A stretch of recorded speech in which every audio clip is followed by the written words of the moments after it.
has won our very highest praise. Now is it Amy Johnson or little Mickey Mouse? No, it's just a country lad who's bringing down the house, and his arms on Bradman. Now I ask you, is he any good? Arms on Bradman. As the batsman, he can sure lay on the wood. For when he goes into bat, he knocks every record flat. For there isn't anything he cannot do. Arms on Bradman. Every Aussie dips his lips to you.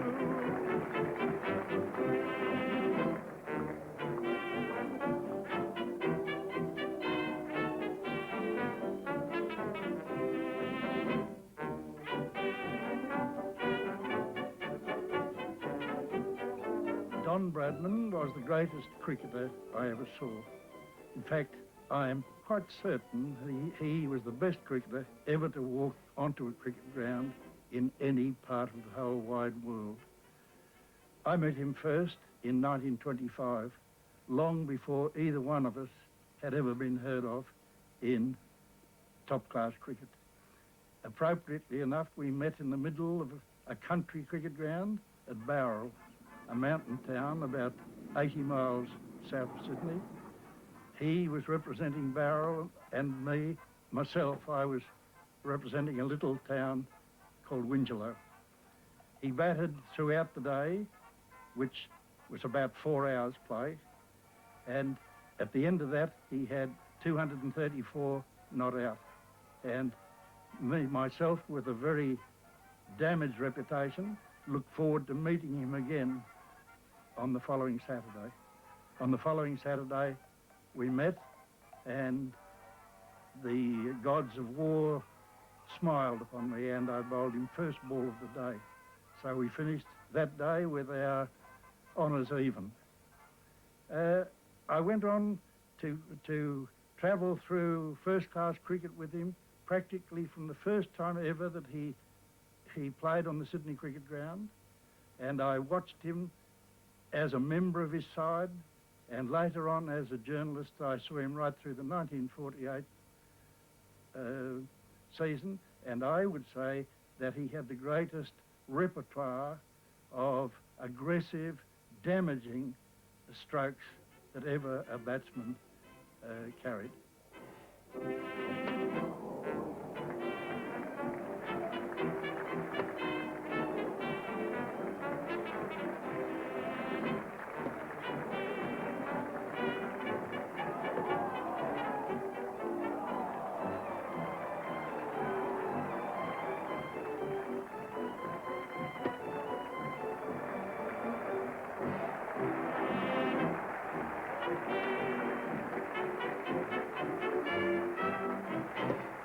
Bradman's batting talents were tremendous.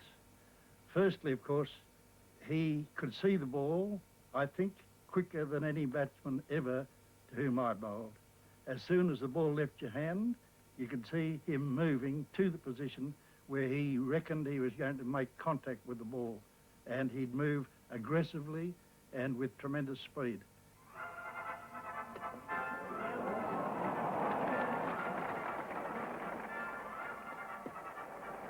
He could play an attacking shot savagely to all parts of the ground. It was part of Bradman's own tremendous competitive spirit that he felt his bounden duty to reduce every bowler to incompetency. As a 21-year-old boy in England in 1930, when he went on his first tour, Bradman scored 970 test runs in the series, a record which still stands and is likely to stand for a long time to come. He gave the Englishmen a taste of what they were likely to get for the next 20 years, he being so young. And the bleak situation for the English bowlers was relieved a little bit in the last test, the 5th test at the Oval, where play went on a rain-impaired pitch, and he flinched at 1 or 2 balls which got up round about him shoulder height.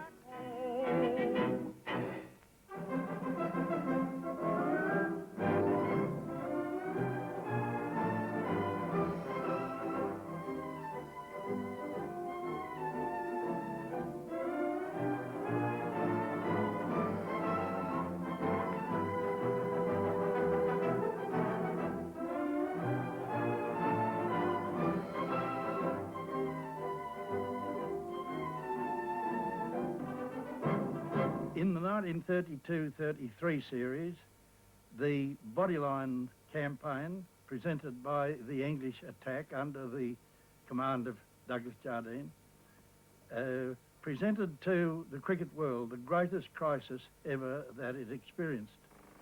4 years since we were in Australia. It's very nice to be here again, and certain to find that, in spite of the depression, big cities haven't changed very much. We haven't played a test match yet. In a month's time, like everyone else, I should be able to tell you a little more about our chances in the test.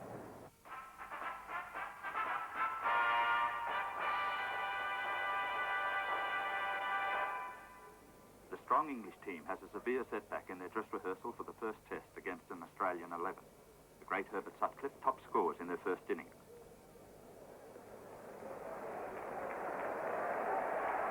That's 2 from Nat.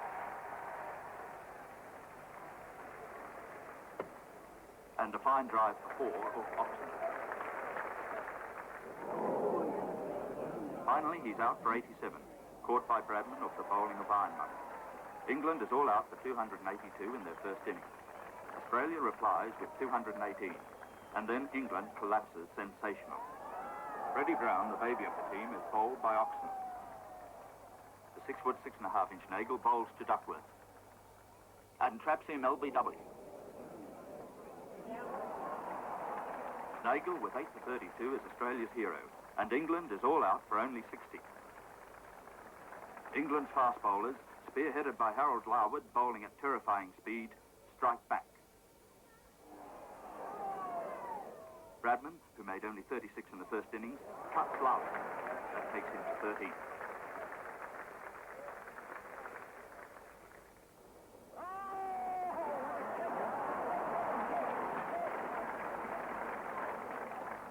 Leg theory has been a well-recognised bowling policy for years. The theory means that the bowler concentrates entirely on the leg stump, and therefore, of course, the fieldsman can be set in the various places to make run getting difficult. Bodyline was totally different. Even a defensive shot was dangerous because of the fieldsman close in on the leg side. You could step away to the offside and hook, as Stan McCabe did so beautifully in the first test, but that was dangerous too because of the chance of snicking a catch to the keeper or being caught by the men in the deep. And if you stepped away to leg to try to cut, well, you ran the chance of being bowled.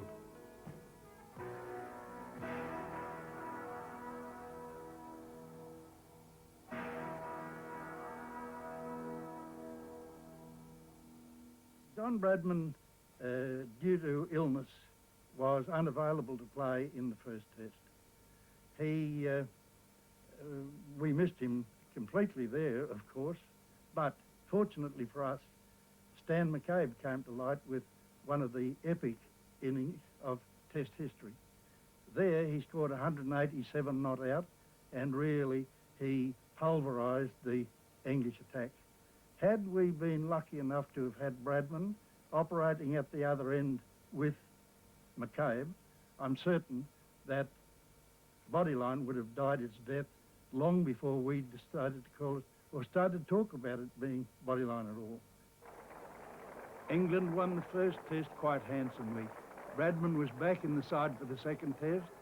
He got a duck, bowled bows in the first innings. Then in the second innings, he got a beautiful century.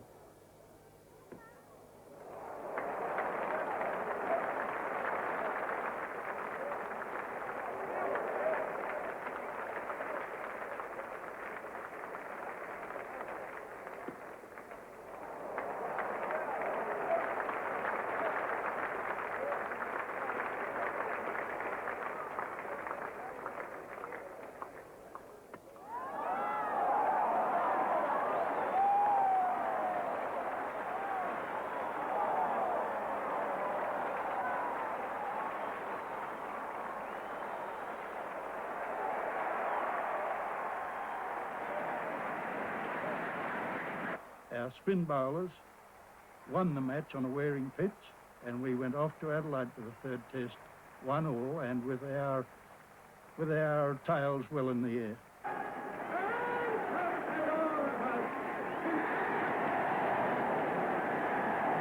Crowd reactions in Adelaide were extraordinary. A big crowd came each day to the match, and they viewed this bodyline theory with great hostility, and they let us know right throughout the game how hostile they were towards it. England starts badly, but Leyland, Wyatt and Painter rescue them, and they total 341. Australia starts badly too. The pace of Allen and Larwood is too much for the Australian batsmen. Captain Bill Woodfull faces Larwood.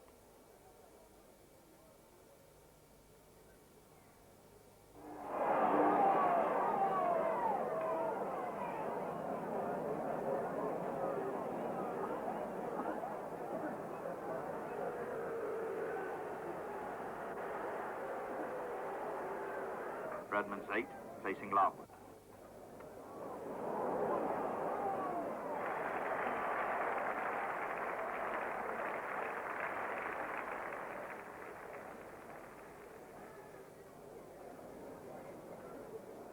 Bill Ponsford makes a welcome return to form with 85. And Oldfield is second top score with 41.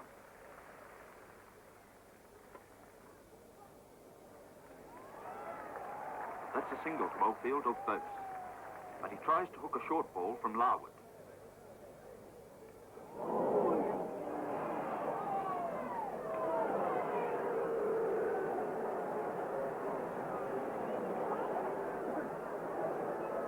The crowd reacts violently. There is fear they might invade the oval. Woodfull comes on to escort wicketkeeper Oldfield from the field. He takes no further part in the game. I was the next man into bat, and from the time that Oldfield was hit until the first ball was bowled to me, it would have been at least 10 minutes. The crowd reacted so badly that Harold Larwood, sitting on the ground way back in the distance, refused to bowl until the crowd cooled down. So that 10 minutes was given me to get ready to the situation. There were mounted troopers outside the fence over by the Richardson gates who had instructions, I believe, to ride onto the ground if the crowd became obstreperous. The result of all that was that the feeling between the two teams, which had never been really good, then became absolutely hostile. It was an Australian thought it beneath his dignity to talk to an Englishman, and vice versa. They didn't like the idea of talking to us either. So no wonder the stage was set for the intercourse of cables between the Australian Border Control and the MCC. Woodfull spoke to Plum Warner. Plum was the manager of the English side, and he was one of the really big shots of English cricket. He came in to apologise to Woodfull for the hit that he'd got, and Woodfull had nothing more to say than, look, Plum, there are two teams out in the field there. One of them is playing cricket, the other is not. Bodyline, without doubt, was the determining factor of that series. It was designed to cut Bradman down to size. It did that because Bradman's, his average was cut down from a 3-figure average down to the 50s. So if that's what they set out to do in the first place, they did it without doubt, and therefore away they went with the Ashes. Lee to Hammond. That's a 6. And so England have won the series by 4 tests to 1. Bodyline was eventually banned. Both countries got together in their legislative fields, and they decided that it was to the best advantage of the game not to allow it to be played any longer. They put it into the hands of the umpires under an intimidatory bowling piece of legislation, and from that time, we've never had the slightest sign of bodyline in Test cricket. We get bouncers nowadays, of course, but bouncers and bodyline were as far apart as the poles. In England in 1934, the Australian team was led by Bill Woodfull again. We won the first test at Trent Bridge quite easily, but the second test at Lord's was Hedley Verity's match. England captain Wyatt tosses and wins. The Australians take the field, and Sutcliffe and Walters open the innings for England.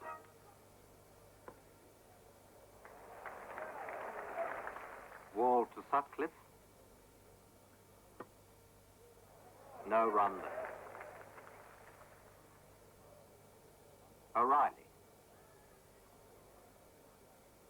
And Walters cuts. There's one run. And another. Grimmett to Hendren. That's 4. Grimmett again. And Walters defends. Leyland bats beautifully for 109.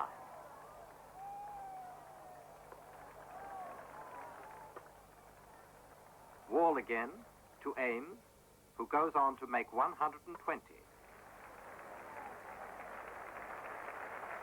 England are 293 for 5 at stumps on the first day and go on to be all out for 440.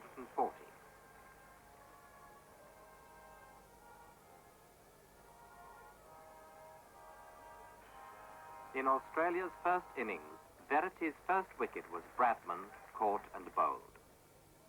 Now he bowls to McCabe, and Hammond takes an easy catch. Verity goes on to take 7 wickets in the innings. In the second innings, Bromley is caught and bowled. That's his 12th wicket.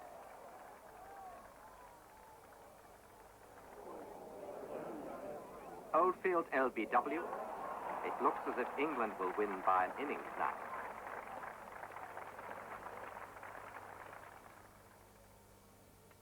Grimmett caught by Hammond for a duck. Verity to Wall. What a marvellous catch by Hendren, and what a great day for Verity. 8 wickets for 43 in the second innings, and 15 wickets for the match. England has won the second test by an innings and 38 runs.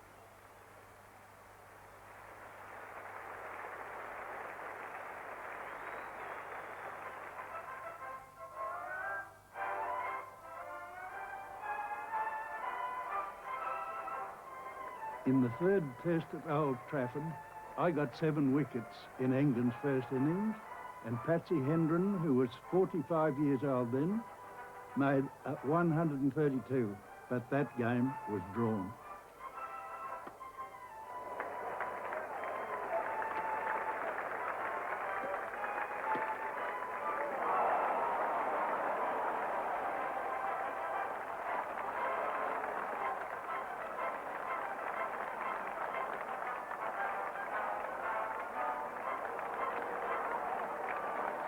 We were terribly worried about Bradman throughout the early part of the tour in the tests because he never played like the Bradman we knew. His feet just wouldn't work properly. He got out to the weirdest set of strokes ever I knew him to play. We watched him go in at Leeds. He got right behind the first ball and from the fast bowler Bill Bowes, and he whacked it with terrific power straight past wide of mid-on, the very best shot I know in the game, and as soon as he played it, you could have heard the relief in the Australian dressing room. The cry of, he's right, he's back.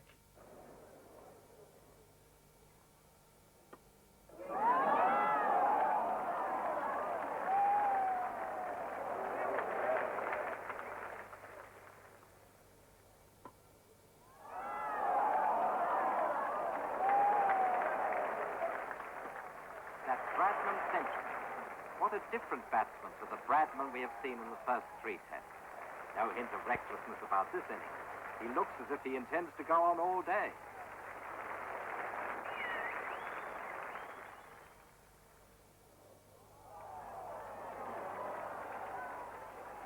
Bill Ponsford reaches his 100 too, and the partnership adds 388, a record for the fourth wicket, in just over 5.5 hours before Ponsford is out. Bradman goes on to make 304, his second triple century in Tests, and is finally out, bowled by Bowles.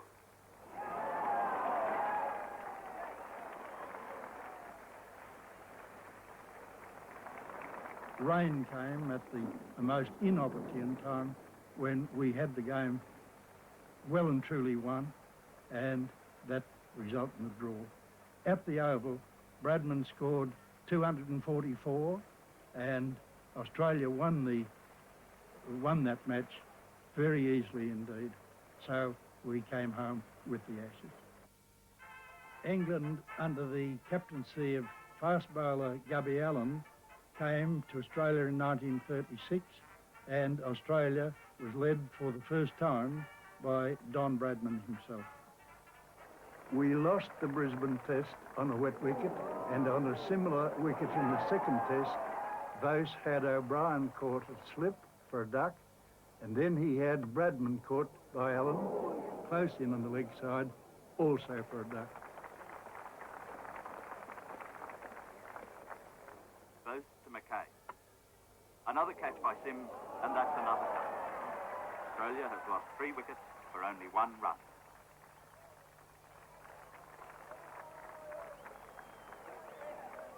Verity to O'Reilly.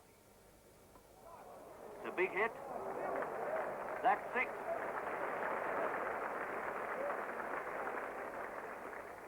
Sims to O'Reilly. And that's another 6. An extraordinary thing happened for me in that Test which we lost in Sydney on the wet wicket. There I had the great experience of becoming top scorer for Australia. I was still unconquered, 37 not out when I ran out of batting partners, and I lodged a complaint immediately with my captain when I went to the dressing room and to tell him that I wanted to be tried further up the list next time. And Bradman himself, his captaincy came under rather slight, sneaking, I would say, suspicion. He'd played twice in two matches under which he skippered the side, and he'd lost each game substantially. And there was an underlying element of tremendous doubt about whether he could lead his side successfully. He very quickly put that to rest, that rumour, when he won the three tosses in the following tests in Adelaide and Melbourne, and in those 3 he got 2 double centuries and 1 century. In the third Test in Melbourne, he got 270 in our second innings when we made 564. We won that Test easily. And we won again in Adelaide, where Bradman made another double century. So the series was all square then, coming up to the 5th Test.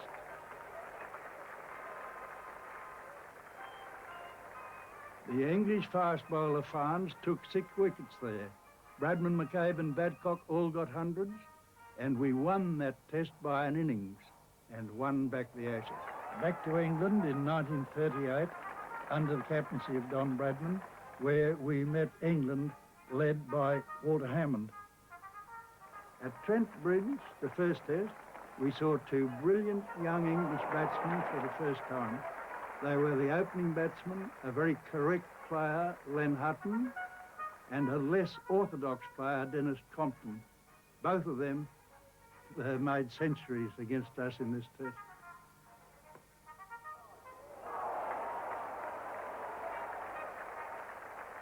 No doubt about the fact that the one memorable innings played there, miles ahead of anything else that we saw on the whole tour, was Stan McCabe's 232. Stan had become an immortal with his 187 in Sydney, that you've seen. He played another great innings at Johannesburg about 6 months before this one in England. And in this one, he sort of summed the whole thing up to tell the world forevermore what a great player he was. I would say that McCabe was the best hooker I ever saw, and his cutting, where he transferred his weight from the front foot to the back foot as he back cut, was an absolute picture to see. Stan McCabe, there's no doubt, anyone who saw him at his top, and I saw each of those three great innings, would class him as the most spectacular batsman ever to be seen. Right bowling. And McCabe steers it past gullet. One. A lovely back cut.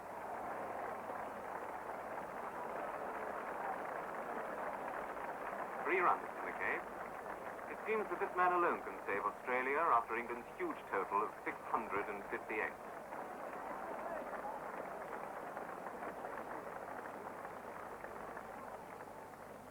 Sinfield. And McCabe sweeps.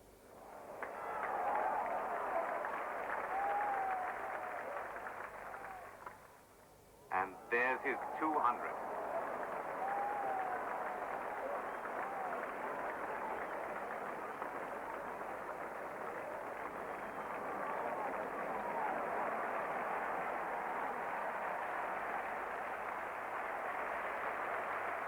The Lord's Test was drawn, the Manchester Test was washed out, and we won fairly comfortably at Leeds.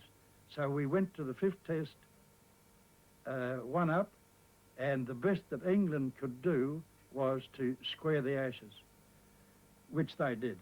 That Test was made famous by the world-shattering score of Leonard Hutton from Yorkshire, who got 364 in the innings, which made history. He broke Bradman's record, which had stood at 334 since 1930, and so he held that score. In fact, what's more, he still holds it. The Oval. And Walter Hammond is delighted at winning the toss for the fourth time in a row.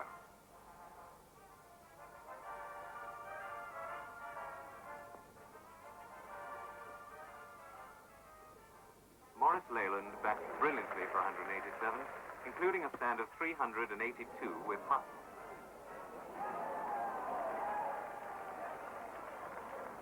And Hammond himself chimes in with a solid 59, but it is Len Hutton's match. And the young opener takes a score to 364, a test record after batting for over 13 hours.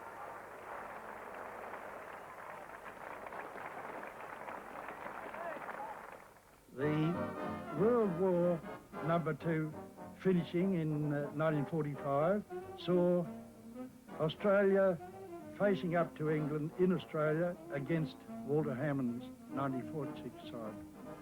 Bradman was again the captain, and the Australian team appeared to be absolutely a team of young hopefuls, mostly unheard of. But some of them, of course, now have become Australian heroes. For instance, Sidney Barnes, Keith Miller, Arthur Morris, Don Talon, Ray Lindwall. Those names are household names, but in 1946 they all had to make their reputations, except Keith Miller, who had gone well towards making his in England with the services side. In Ray Lindwall, at last we had a truly great fast bowler, a bowler to compare with Harold Larwood. The similarity in their actions is quite remarkable.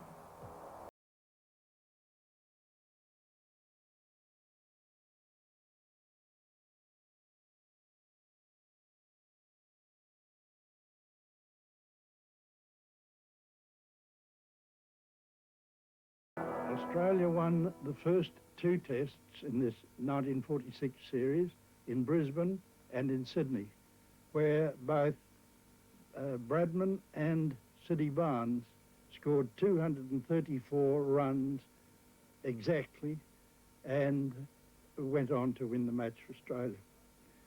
The Bradman after the war was, of course, not comparable with the young athlete who scored all those runs in 30 and later in 34 in England. He'd lost a lot of his speed afoot, and his aggression had dropped quite a lot. But with those few disparaging remarks, I tell you that still he was the best batsman in the world. Sydney Cricket Ground, December 1946. Hutton and Washbrook open the England innings, and Miller soon has Hutton in trouble.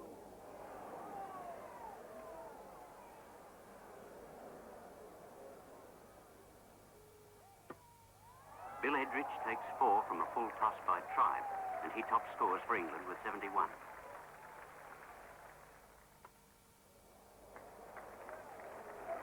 Don Talon performs brilliantly behind the stumps. Here's his sensational first catch. Compton is caught off McCool's bowling.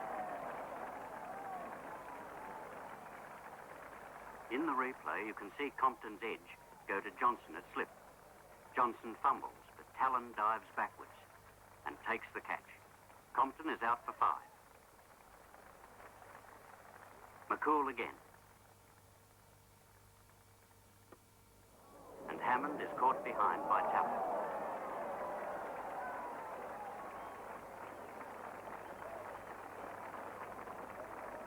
Ian Johnson to Yardley.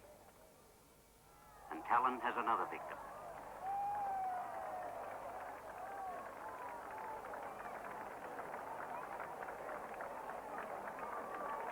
Johnson to Peter Smith, who offers no stroke and is given out LBW.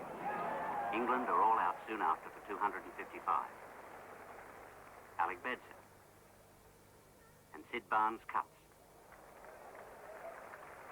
Edrich to Barnes. And Barnes hooks.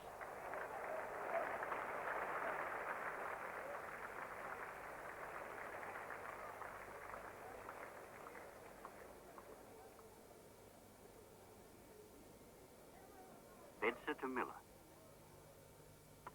4 runs. English leg spinner Doug Wright, bowling to Bradman.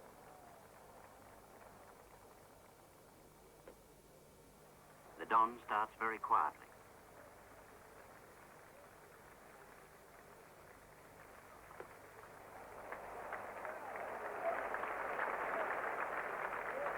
Then the tempo builds up. Bradman and Barnes add 100, then 200. They add a third 100. The scoreboard has kept working overtime.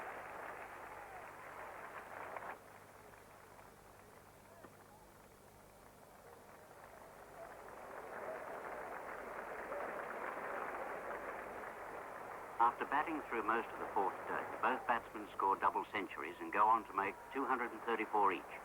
The partnership adds 405.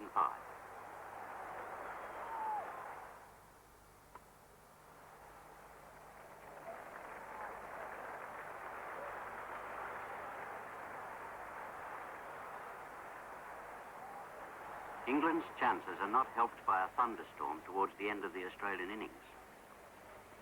Australia bats on after the rain, and Bradman declares at 8 for 659. England need 404 to avoid an innings defeat, with the prospect of a very nasty wicket.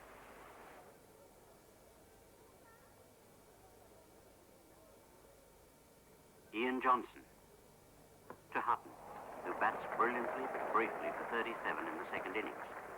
Edrich scores a fighting century, but McCool and Talon are again the main destroyers. Last man in is Doug Wright. Bedser lashes out. And the Australians prepare to gather souvenirs, but it's a false start. Talon takes the final catch. It misses out on a stump. Australia are 2 up in the series and looking forward to the 3rd test in Melbourne.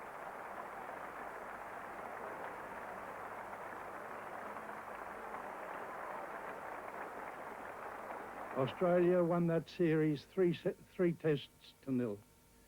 And Bradman led Australia again against India the following year in 1947, won that series, and during that series he scored his 100th century in first-class cricket, the first Australian ever to do so.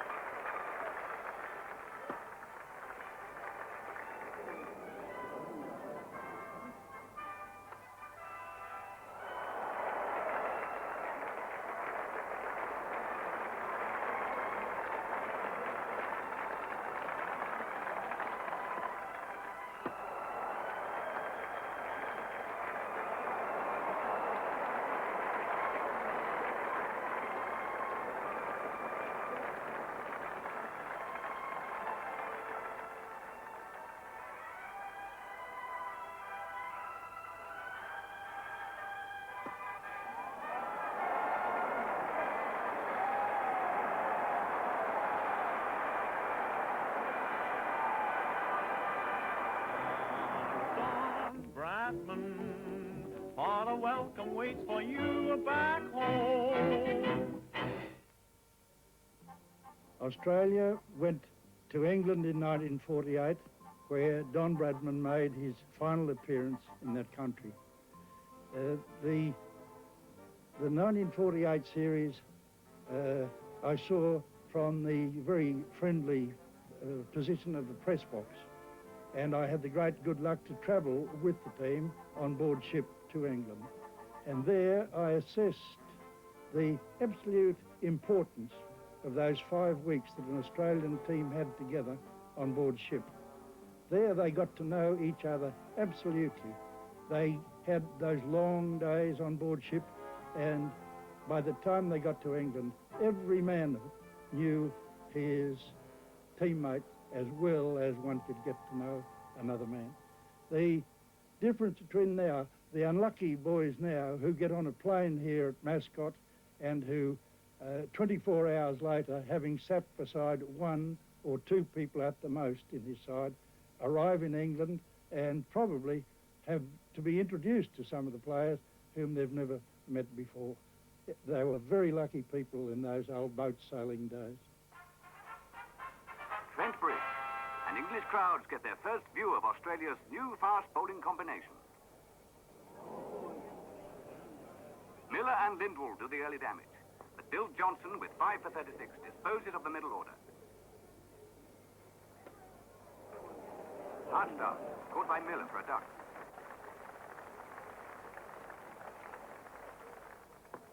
England are in desperate trouble, 8 men out for 74. But Jim Laker, Surrey's spin bowler, bats like a veteran of Test cricket for 63, before the innings closes with a total of only 165. Bradman, the legend, looks older, but proves he is as great as ever with 138 runs. English captain Norman Yardley to Hassett, who supports Bradman with a careful century. The Australians take their total to 509, and England's chances look bleak. England's second innings, and Miller is fairly bumping them down.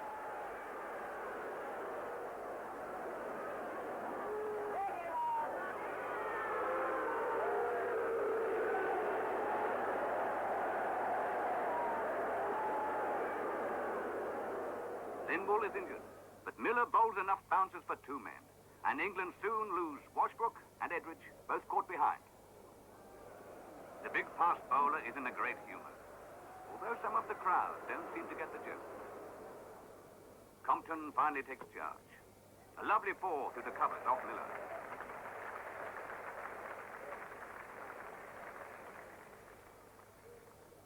Compton ducks under a bouncer.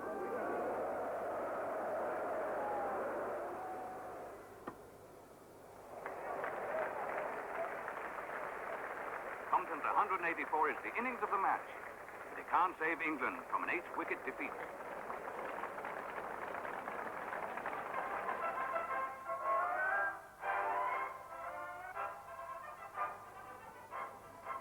Bradman wins the toss. Although Barnes is out for a duck in the first innings, Arthur Morris is the backbone of the Australian batting, with a chanceless 105.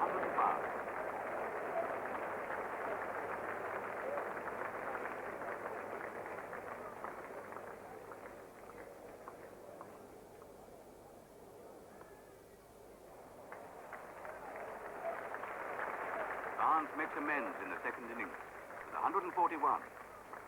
And the English opening bowler, Coxon, playing in his only test against Australia, is no match for the mighty Don.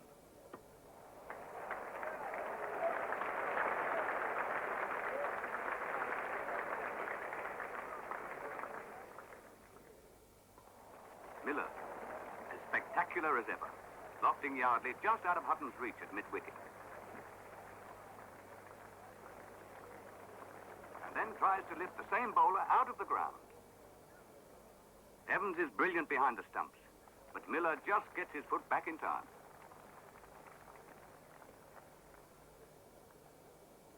Australia went to the final test at the Oval in a position where they had 3 wins to 0, and therefore all that had to be done so far as they were concerned were just the tidying up operations. One of these was Bradman's situation himself. As it turned out, all that he needed in that last appearance at the Oval, where he'd carried out so many double-century efforts in the past, was 4 runs to give him an average of 100 runs in tests.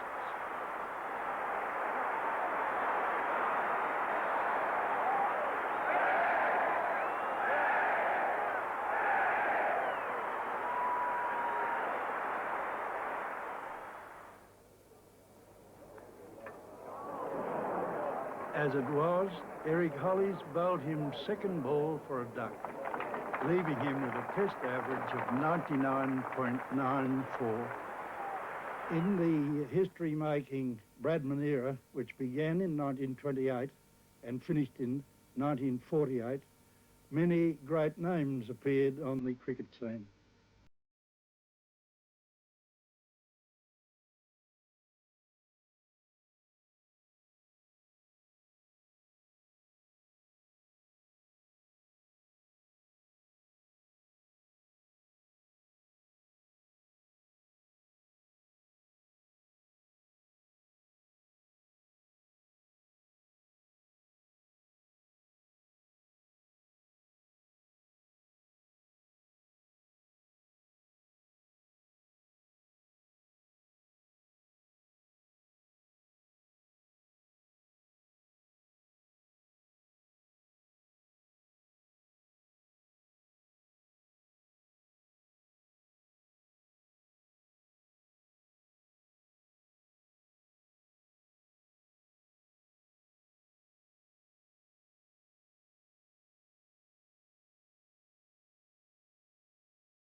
But the whole era was completely dominated by Bradman, who was like that giant at Rhodes. He just bestrode the whole cricket world.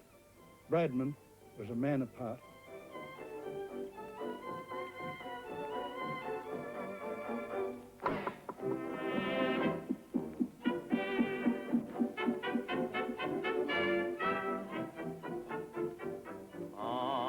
Don Bradman, now I ask you, is he any good? Don Bradman, as the batsman he is certainly plump good. Peyton Law would meet their fate, for it's always shut the gate when the boy from Barrel hit 4 after 4. Don welcome waits for you back home. Is everything to cricket? Cricket's everything to him, you know. The game is not the same without McGillivray.